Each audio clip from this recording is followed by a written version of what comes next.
या काश्तकारी अधिनियम जैसे भारी भरकम लीगल शब्द सुनते हैं ना, तो दिमाग में सबसे पहली तस्वीर क्या आती है? हाँ, मुझे लगता है वही धूल फंकती हुई फाइलें। बिल्कुल वही। धूल फंकती फाइलें, उबाऊ सरकारी दफ्तर और बहुत सारी ऐसी जटिल लीगल भाषा जो आम इंसान की समझ के बाहर हो। किसी को भी लगेगा कि यार ये तो सिर्फ वकीलों के काम की चीज है, हम क्यों सुने इसको। एग्जैक्टली। आमतौर पर ऐसी चर्चा बोरिंग ही लगती है। हाँ, पर आज के इस गहन विश्लेषण के लिए हमने जो सोर्सेज और नोट्स खंगाले हैं ना, वो एक बिल्कुल अलग ही कहानी बयान करते हैं।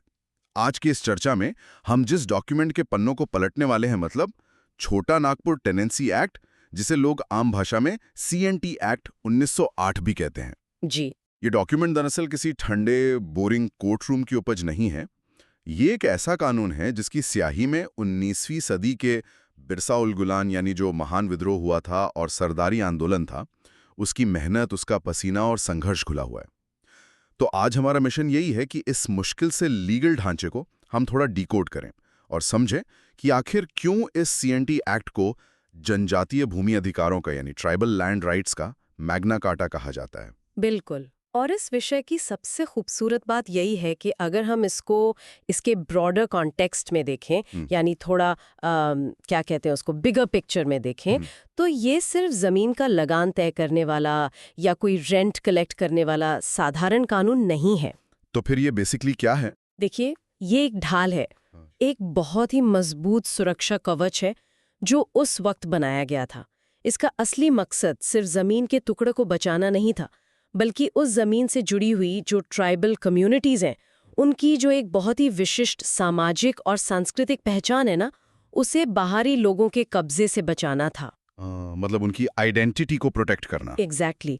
अंग्रेजी हुकूमत को भी उस वक्त तक ये बात ढंग से समझ आ गई थी कि अगर इस इलाके में उन्हें शांति चाहिए तो आदिवासियों की जमीन और उनकी जो बरसों पुरानी परंपराएं हैं, उनको लीगल रिकॉग्निशन देना ही पड़ेगा। सही कहा आपने। और हमारे नोट्स इस एक्ट के लागू होने के दायरे के बारे में एक बहुत ही इंटरेस्टिंग पॉइंट हाईलाइट करते हैं। नॉर्मली ये कानून उत्तरी छोटा नागपुर, दक्षिणी छोटा नागपुर और पलामू डिवीजन्स में लागू होता है, पर इसमें एक बहुत बड़ा पेच है। हाँ, वो म्यूनिसिपल एरियाज वाला, राइट? हाँ बिल्कुल, ये कानून सिर्फ सुदूर जंगलों या छोटे गांवों तक सीमित नहीं है। झारखंड नगर पालिका अधिनियम 2002 के तहत आने वाले जो म्यूनिसिपैलिटी एरियाज हैं या जो कैंटनमेंट इलाके हैं, वहां भी इस CNT एक्ट के प्रावधान उसी तरह लागू होते हैं। तो इसका मतलब हुआ कि अगर कल को कोई इलाका शहर बन जाता है, तब भी ये सुरक्षा कवच वहां से हटता नहीं है, वो वहां भी एप्लीकेबल रहेगा। एग्जैक्टली। और इसी कवच को ठीक से समझने के लिए हमें इस कानून की भाषा में थोड़ा उतरना होगा, क्योंकि जो शब्द 1908 में गढ़े गए थे वही आज तक जमीन के मालिकाना हक का फैसला करते आ रहे हैं। और ये बहुत जरूरी है। अधिनियम की धारा 3 में कुछ ऐसे शब्द हैं जो सुनने में पहली बार में थोड़े अजीब या टेक्निकल लग सकते हैं, पर उनके पीछे की जो सोच है वो बहुत ही प्रोफाउंड है। तो चलिए इन टर्म्स को थोड़ा आसान भाषा में ब्रेक डाउन करते हैं। हमारे सोर्स मटेरियल में एक शब्द बार बार आता है, भूगत बंधक। अब प्योर लीगल टर्म्स में तो ये एक तरह का मॉर्गेज या गिरवी रखना हुआ, पर डेली लाइफ में इसका क्या मतलब होता था उस दौर में? मान लीजिए उस दौर में किसी किसान को अपनी बेटी की शादी के लिए या खेती के लिए लोन चाहिए, तो ये मैकेनिज्म कैसे काम करता था? इसको ना हम एक प्रैक्टिकल एग्जाम्पल से समझते हैं। मान लीजिए किसी किसान ने कर्ज लिया और अपनी जमीन किसी साहूकार के पास गिरवी रख दी। अब नॉर्मल सिस्टम में क्या होता है? नॉर्मल में तो कर्ज पर भारी ब्याज लगता है और किसान बेचारा कभी चुका नहीं पाता और साहूकार जमीन हड़प लेता है। आप इसे कर्ज का प्रिंसिपल अमाउंट यानी मूलधन और उसका ब्याज दोनों चुकावा मान लिया जाएगा। एक मिनट, मतलब एक फिक्स टाइम के बाद वो कर्ज ऑटोमेटिकली जीरो हो जाएगा और जमीन किसान को वापस मिल जाएगी। बिल्कुल, ये इसका सबसे बड़ा मैजिक था। इसका सबसे बड़ा प्रैक्टिकल इम्पैक्ट ये था कि किसी भी हालत में कर्ज के जाल में फंसकर जमीन का परमानेंट ट्रांसफर नहीं हो सकता था। जमीन घूम फिरकर आखिर में उस रैयत या किसान के पास ही वापस आ जाती थी।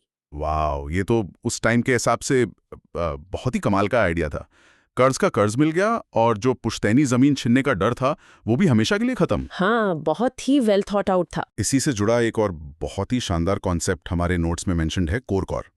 सोर्सेज बताते हैं कि ये वो बंजर या जंगली जमीन होती थी जिसे किसी ने अपनी खुद की मेहनत से समतल करके धान की खेती के लायक बनाया हो। और यहाँ ना हमें उस वक्त के लॉ मेकर्स की साइकोलॉजिकल समझ को देखना चाहिए। और उन्होंने एक तरह से हार्ड वर्क को गेमिफाई कर दिया था।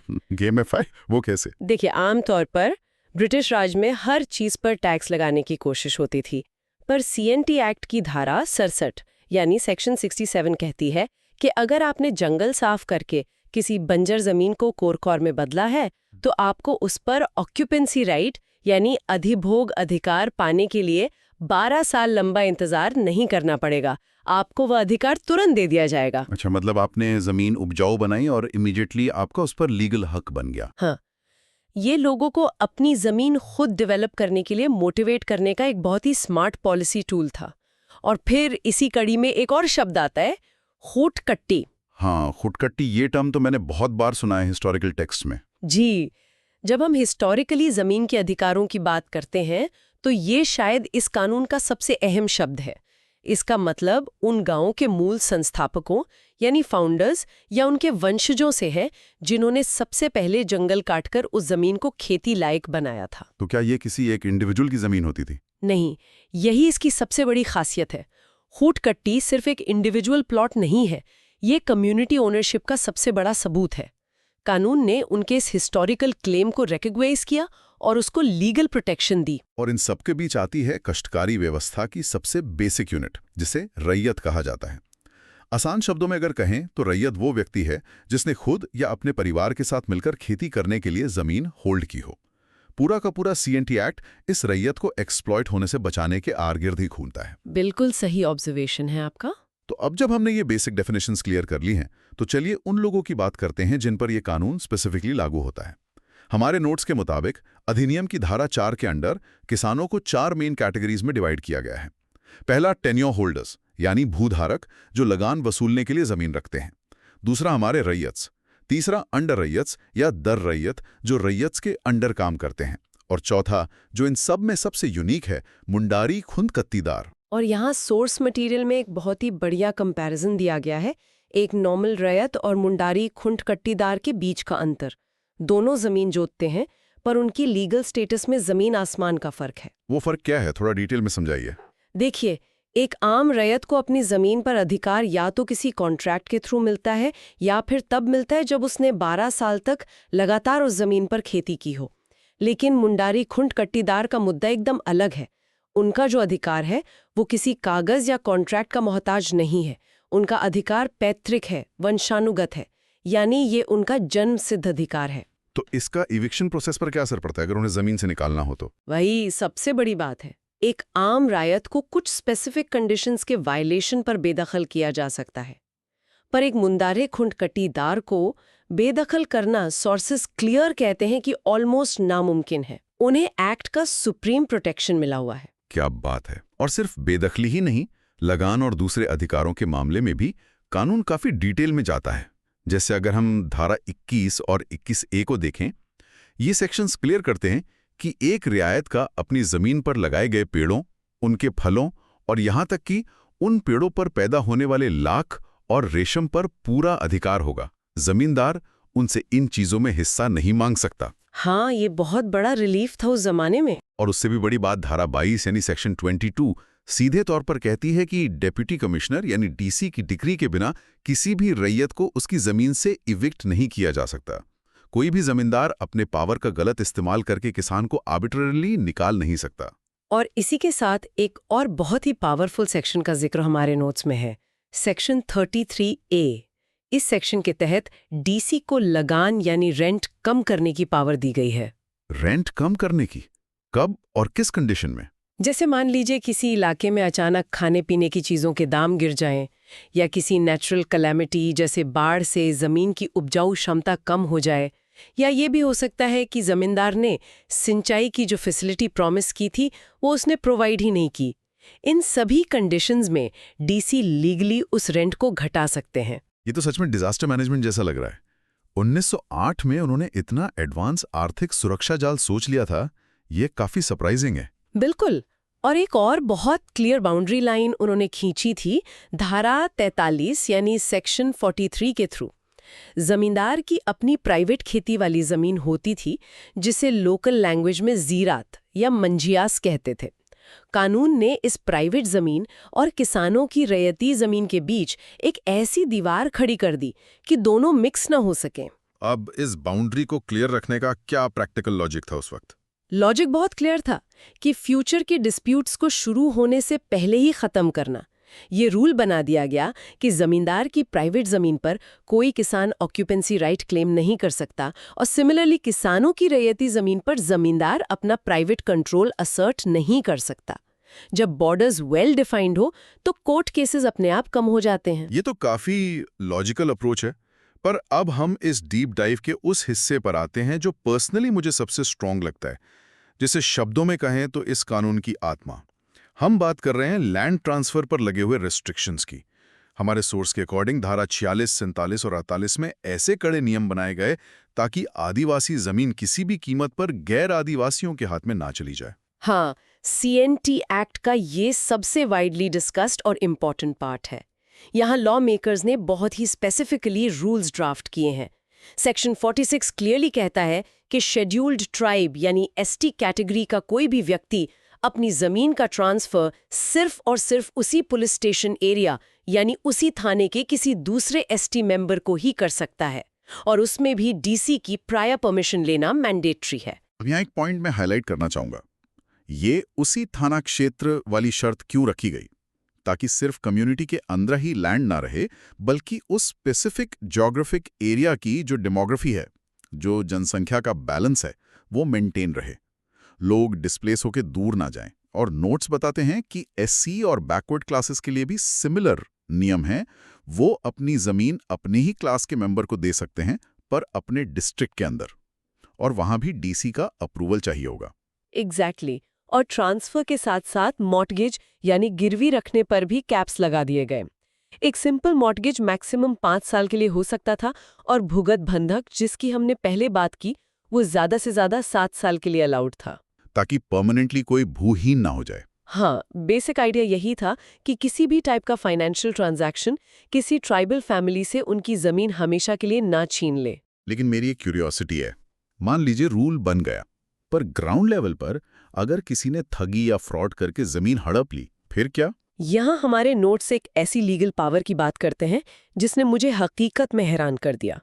धारा 71A यानी सेक्शन 71A की सुओ मोटो पावर। ये CNT एक्ट का मास्टर स्ट्रोक है। देखिए, नॉर्मली सेक्शन 46(4)A कहता है कि अगर फ्रॉड हुआ है तो 12 साल के अंदर कंप्लेंट करने पर DC जमीन वापस दिला सकते हैं, पर सेक्शन 71A इसको एक बिल्कुल नए लेवल पर ले जाता है। ये DC को सुओ मोटो पावर देता है। हमारे सुनने वालों के लिए थोड़ा सुओ मोटो का आसान मीनिंग बताएंगे? हाँ, सुओ मोटो मतलब DC को अपनी टेबल पर किसी रिटन कंप्लेंट का आने का इंतजार नहीं करना पड़ेगा।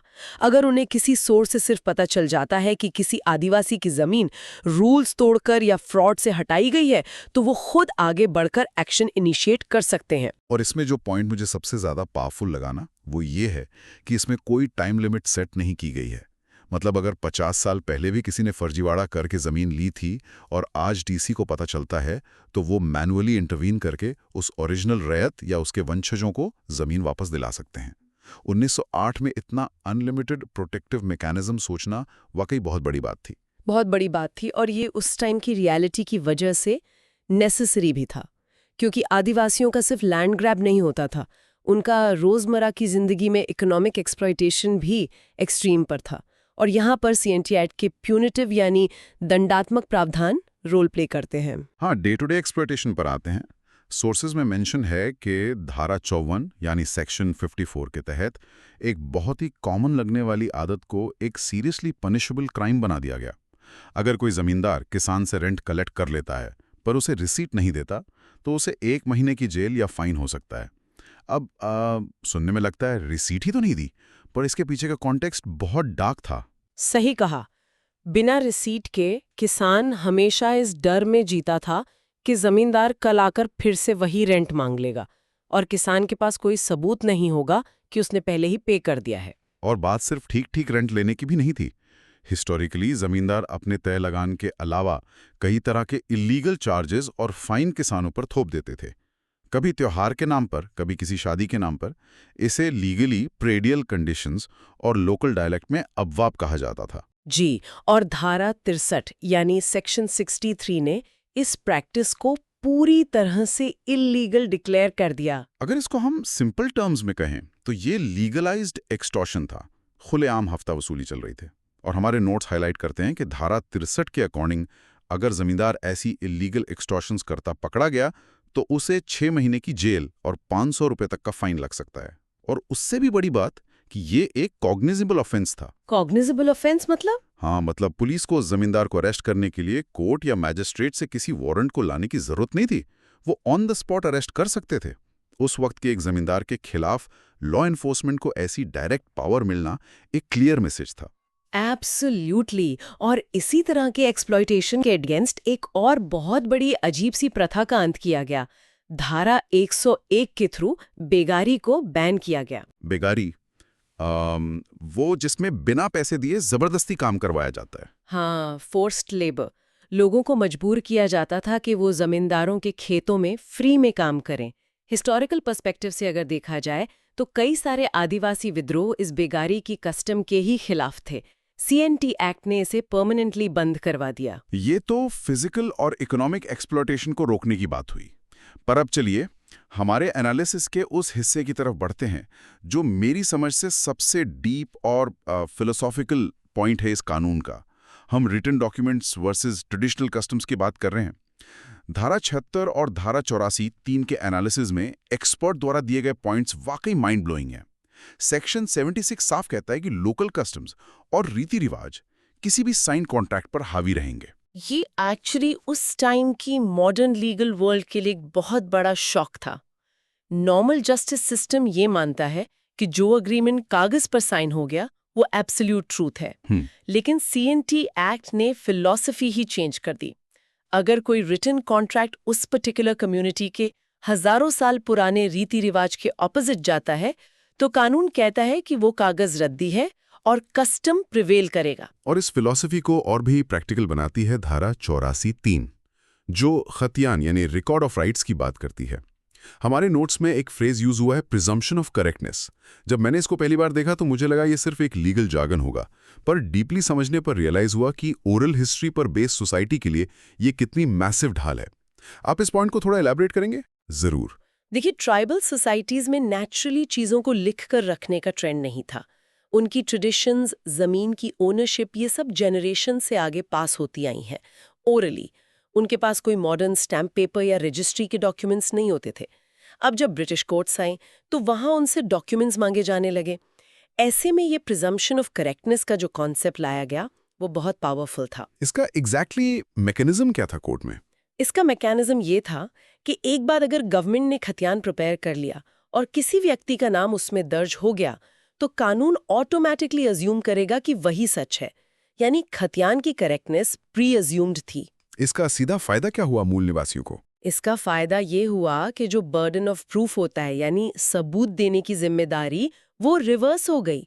अब उस ट्राइबल किसान को कोर्ट में डॉक्यूमेंट ले जाकर ये प्रूव नहीं करना कि जमीन उसकी है, बल्कि अगर कोई आउटसाइडर उस जमीन पर क्लेम कर रहा है तो ये उस आउटसाइडर का सरदर्द है कि वो कोर्ट में एविडेंस लाए और प्रूफ करे कि खतियान गलत है। ओह आई सी। ये तो ओरल ट्रेडिशन वालों लोगों को टेक्निकल लीगल लड़ाइयों से प्रैक्टिकली इंसुलेट करने का एक जबरदस्त मैकेनिज्म था। और इसी प्रोटेक्शन फ्रेमवर्क के तहत धारा 127 में मनकी और मुंडा जैसे जो ट्रेडिशनल विलेज हेडमैन थे उनके अधिकार भी सिक्योर किए गए, ताकि रूरल लेवल पर उनका जो अपना इंटरनल जस्टिस और एडमिनिस्ट्रेटिव सिस्टम है वो चलता रहे। सही कहा आपने।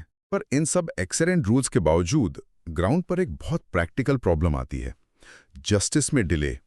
हम सब इस बात से वेल अवेयर हैं कि सिविल कोर्ट्स में कैसे तारीखें चलती हैं, सालों निकल जाते हैं और जनरेशन्स पास हो जाती हैं, पर फाइनल वर्डिक्ट नहीं आता। तो इतना बढ़िया राइट्स दे तो दिए, पर क्या उनको एनफोर्स करने के लिए एक्ट में कोई फास्ट ट्रैक सिस्टम दिया गया था? हाँ, एक्ट के ड्राफ्टर्स इस प्रैक्टिकल बॉटलनेक से बहुत अच्छी तरह वाकिफ थे। उन्हें पता था कि अगर लगान का या बेदखली का छोटा सा मैटर भी सिविल कोर्ट में चला गया तो गरीब किसान, वकीलों की फीस और बरसों चलने वाले ट्रायल में ही तबाह हो जाएगा। इसलिए कानून में धारा 139 यानी सेक्शन 139 ऐड किया गया। और ये धारा क्या प्रिविलेज देती थी? ये डीसी को एक्सक्लूसिव पावर्स देती है as a revenue court. Exclusive powers मतलब सीएनटी एक्ट के जो भी केसेस होंगे उनके लिए किसी को सिविल कोर्ट का दरवाजा खटखटाने की जरूरत ही नहीं है। एग्जैक्टली। चाहे वो लगान ना चुकाने का मैटर हो, इविक्शन से जुड़ी लड़ाई हो या मुंडा और मानकी के कस्टमरी राइट्स का मुद्दा हो, ये सारे मैटर्स इनिशियली डीसी के पास ही सुने जाएंगे। इससे सिस्टम को काफी फास्ट, एक्सेसिबल और कम खर्चीला बनाया गया। और जहां लोअर कोर्ट है वहां अपील्स का स्ट्रक्चर भी होना चाहिए। अगर कोई डीसी के फैसले से सेटिस्फाइड नहीं है तो उसके लिए एक्ट क्या प्रोसेस बताता है? अपील्स के मैकेनिज्म को धारा 215 यानी सेक्शन 215 के अंडर दो अलग ट्रैक में डिवाइड किया गया। पहला है आपका एडमिनिस्ट्रेटिव या रेवेन्यू ट्रैक। अगर मैटर लगान का है या सिंपल पोजेशन का है तो डीसी के खिलाफ अपील कमिश्नर के पास जाएगी और वहां से बोर्ड ऑफ रेवेन्यू तक जा सकती है। अच्छा, और दूसरा ट्रैक क्या था? दूसरा ट्रैक प्रॉपरली जुडिशियल था। अगर लड़ाई टाइटल की है यानी कोर ओनरशिप का डिस्प्यूट है कि असली मालिक कौन है, तो मैटर सीधे जुडिशियल कमिश्नर और वहां से हाई कोर्ट तक जा सकता है। एक कंडीशन ये भी थी कि अगर डिस्प्यूटेड प्रॉपर्टी की वैल्यूएशन 5,000 रुपए से ज्यादा है तो लोग हाई कोर्ट डायरेक्टली भी अपील कर सकते थे। तो आज के इस इन-डेप्थ एनालिसिस और हमारे सारे सोर्सेज पर चर्चा करने के बाद एक बात जो क्रिस्टल क्लियर होके आती है वो ये है कि सीएनटी एक्ट 1908 कोई ऑर्डिनरी लॉ या ब्यूरोक्रेसी का रैंडम प्रोडक्ट नहीं है। नहीं, बिल्कुल नहीं। इसको रीड करके ऐसा लगता है जैसे उसमें किसी वर्ग का पूरा इतिहास और उनके अधिकारों को प्रोटेक्ट करने का डीप एम्पैथी भरा हुआ है। बुगुटू बंधक से शुरू करके प्रिजम्पशन ऑफ करेक्टनेस और सुओ मोटो पावर तक ये कानून जेन्युइनली कोशिश करता है कि एक फ्रेजाइल कम्युनिटी को बाहरी इकोनॉमिक ताकतों से इंसुलेटेड रखा जाए। और अगर मैं अपनी तरफ से फाइनल थॉट्स ऐड करूं तो मैं यही कहूंगी कि इस डॉक्यूमेंट में दो पिलर्स बहुत सॉलिड हैं। पहला, खातियान के अहमियत जो ट्राइब्स को पेपरवर्क प्रूव करने के प्रेशर से मुक्त करती है, और दूसरा डीसी का वो अनलिमिटेड सुओ मोटो पावर। इस तेजी से बदलती दुनिया में हमें यह अप्रिशिएट करना पड़ेगा कि कानून सिर्फ बाउंड्रीज नहीं सेट करता। ऐसे लॉज एक्चुअली किसी सोसाइटी के एग्जिस्टेंस को, उनके कल्चर को सेफ रखने का आधार होते हैं। सीएनटी एक्ट ने इस रीजन में वही किया। एकदम वैलिड समरी आपकी। आज इस गहरी चर्चा को रैप अप करने से पहले मैं हमारे सुनने वालों के लिए एक थॉट छोड़ते जाना चाहूँगा।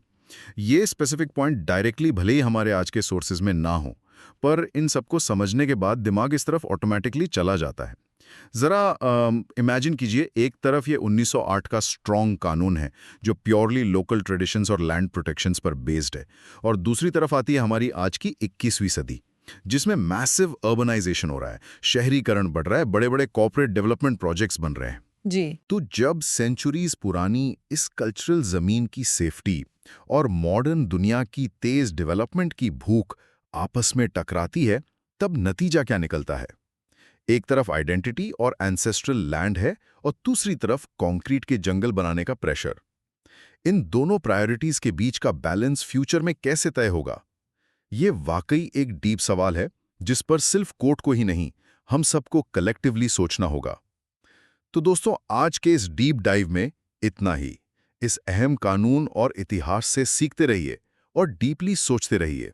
आज की इस विस्तृत चर्चा में स्वागत है। आज